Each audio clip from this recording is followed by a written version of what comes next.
MCC के माध्यम से अगर ऑल इंडिया कोटे में या फिर डीम्ड कॉलेज में कोई सीट अलॉट हुई है, तब आगे क्या करना है, कैसे रिपोर्ट करना है, फ्री एग्जिट क्या होता है, अपग्रेडेशन का बेनिफिट किस तरीके से उठाएंगे, आगे की काउंसलिंग में कैसे एलिजिबल रहेंगे या फिर आप अपने स्टेट के साथ काउंसलिंग को बैलेंस कैसे करेंगे, इन सभी टॉपिक्स पे इस वीडियो में बातें करूंगा। नमस्कार, मैं हूं प्रभाकर भारती, मेडिकल काउंसलर। आप सभी का स्वागत करता हूं।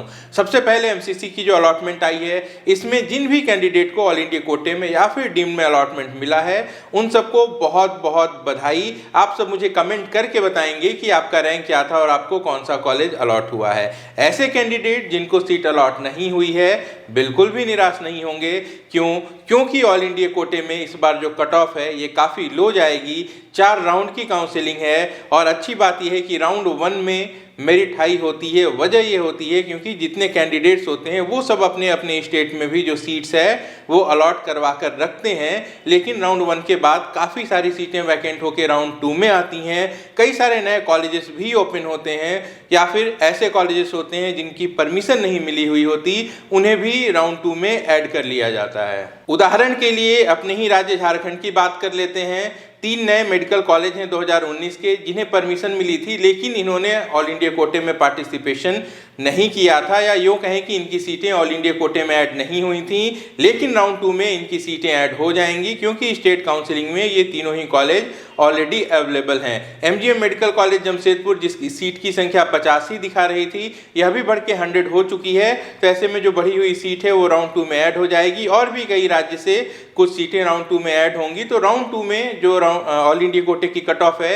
ये काफ़ी नीचे जाते हुए दिखाई देगी और राउंड 2 के बाद काफ़ी सारी सीटें स्टेट को वापस भेज दी जाती थी। यह भी इस बार नहीं होगा। तो मॉप अप राउंड में और फिर स्टे मॉप अप राउंड में जो ऑल इंडिया कोटे की कट ऑफ है ये 600 के करीब या इससे नीचे भी जा सकती है। ये एक अच्छी न्यूज़ है उन सभी कैंडिडेट्स के लिए जिनको अभी तक अलॉटमेंट नहीं हुआ है। डीम के बारे में मैं ऑलरेडी बता चुका हूं कि जो हाई फीस वाले कई सारे डीम कॉलेजेस हैं वह खाली हैं, तो बाद में वहां पे तो फीस नेगोशिएशन की नौबत भी आ सकती है और राउंड 2 में जो कट ऑफ है वो लोअर साइड में जाएगी। मॉपअप में भी एनआरआई की सीटें कन्वर्ट होंगी, तो परेशान होने की जरूरत नहीं है। चलिए जान लेते हैं कि जिनको सीट अलॉट हुई है उनको आगे क्या करना है। अभी थोड़ी देर बाद आपको एमसीसी की वेबसाइट पे एक लिंक अपीयर होगा जहां से आप अपना अलॉटमेंट लेटर डाउनलोड कर पाएंगे। इसे आपको डाउनलोड कर लेना है। जो भी कॉलेज आपको अलॉट हुआ है उसकी वेबसाइट चेक कर लें, वहां पे सारे डायरेक्शंस दिए गए हैं कि आपको पैसे किस तरीके से ट्रांसफर करने हैं और क्या क्या डॉक्यूमेंट लेकर जाने हैं। डॉक्यूमेंट प्रिपेयर कर लें। जो रिपोर्टिंग का टाइम है वो 2 फरवरी से लेकर 7 फरवरी शाम 5 बजे तक का ही है। यहाँ पे एक बड़ा सवाल है कि क्या आपको सीट अभी एक्सेप्ट करनी है या फिर फ्री एग्जिट अवेल करना है। सबसे पहले फ्री एग्जिट के बारे में समझ लीजिए कि फ्री एग्जिट क्या होता है।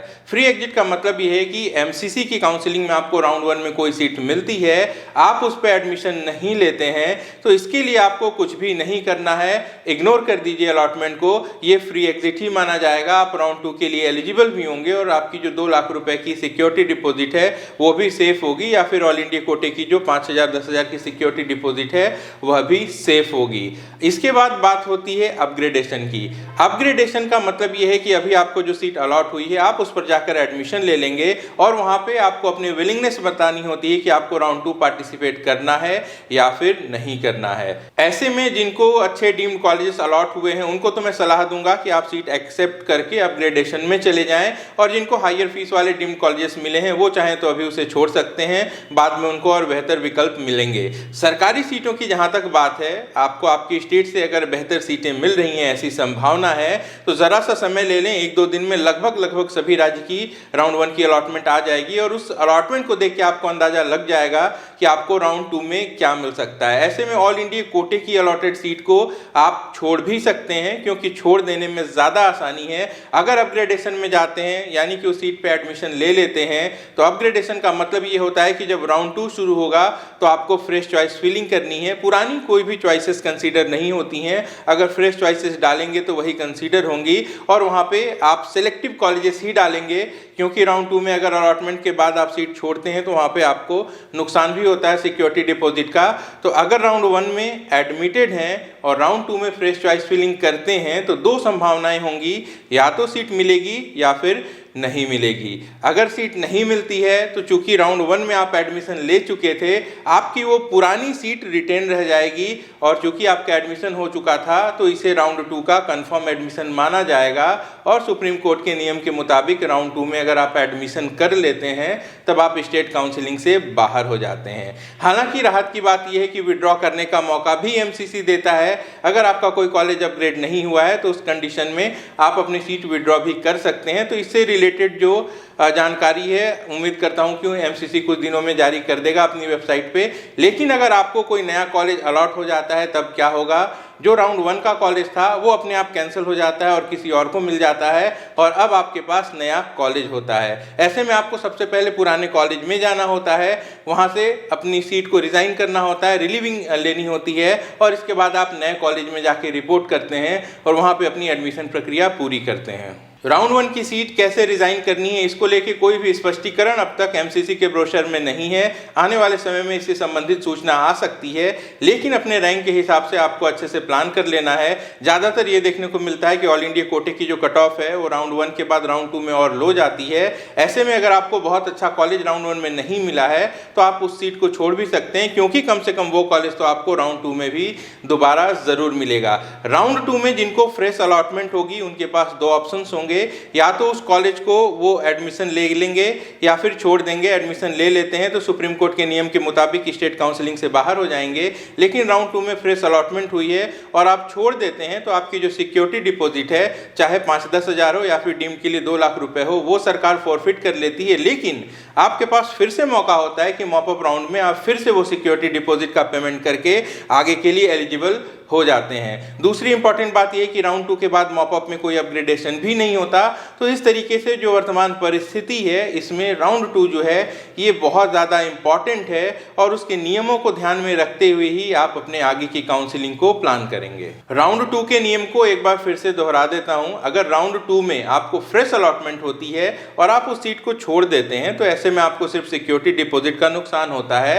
आप चाहे तो एमसीसी के मॉपअप राउंड में सिक्योरिटी डिपॉजिट भर के फिर से पार्टिसिपेट कर सकते हैं। इसके साथ साथ आप अपने स्टेट की या फिर अगर दूसरे स्टेट की काउंसलिंग भी कर रहे हैं प्राइवेट के लिए तो उसको पार्टिसिपेट कर सकते हैं। यही नियम सरकारी सीट्स के लिए भी लागू होता है। लेकिन अगर आपको राउंड 2 में कोई सीट अलॉट होती है और आप उसे ज्वाइन कर लेते हैं और उसके बाद आप सीट छोड़ना चाहें तो आप छोड़ जरूर सकते हैं, लेकिन इसके बाद आपकी सारी काउंसलिंग खत्म हो जाती है।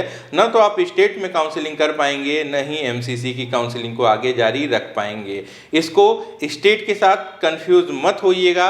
स्टेट में अगर आपको राउंड 2 में कोई सीट मिलती है तो इसके बाद भी आप ऑल इंडिया कोटे में अगर एलिजिबल हैं तो मॉपअप राउंड की काउंसलिंग कर पाएंगे। लेकिन स्टेट में सीट मिलने के बाद जो छोड़ने के नियम हैं यह हर एक राज्य में अलग अलग हैं। आप जिस राज्य से बिलोंग करते हैं उनकी जो स्टेट काउंसलिंग चल रही है उसके ब्रोशर में यह जानकारी दी गई होती है। आप उसे अच्छे से पढ़ लेंगे तो ये प्लान करना बहुत ज़्यादा आसान हो जाएगा और आपको एक अनुमान तो लग ही जाएगा कि ऑल इंडिया कोटे की जो कट ऑफ है वो ऑलरेडी राउंड 1 की आपके सामने है और आपकी स्टेट की जो कट ऑफ है उसको देख के आप प्लानिंग कर सकते हैं कि बेहतर कॉलेज आपको स्टेट से मिलने वाला है या फिर ऑल इंडिया कोटे से मिलने वाला है। यही बात डीम्ड वाले कैंडिडेट्स पर भी लागू होती है।